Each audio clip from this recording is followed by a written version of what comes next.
ఎన్టీఆర్ కోసం టీడీపీ పార్టీలో చేరిన అక్కినేని నాగార్జున గారు. అక్కినేని నాగార్జున గారు ఇలా మాత్రం నిర్ణయం తీసుకొని టీడీపీ పార్టీలో చేరిపోయేసరికి టీడీపీ శ్రేణులందరూ కూడా చాలా సంతోషాలు వ్యక్తపరుస్తున్నట్లుగా తెలుస్తోంది. నాగార్జున గారి గురించి ఎంత చెప్పినా ఏం చెప్పినా అది మాత్రం చాలా తక్కువగానే అవుతుంది.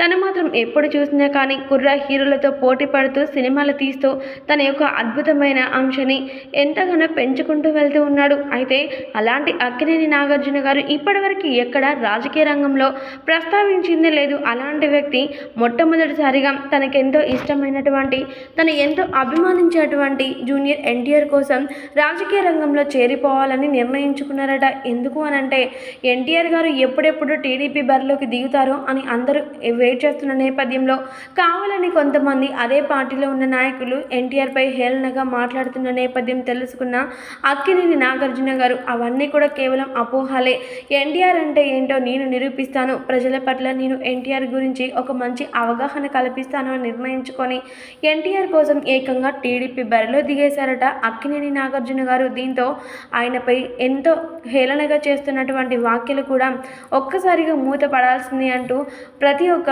ఎన్టీఆర్ అభిమానులందరూ కూడా చెప్తూ ఉన్నారట. ఏదేమైనప్పటికీ ఎన్టీఆర్పై ఉన్నటువంటి అమితమైన ప్రేమ కోసం ఇలా అక్కినేని నాగార్జున గారు టీడీపీ పార్టీలో చేరడం చాలా ఆనందకరంగా మారిపోయింది.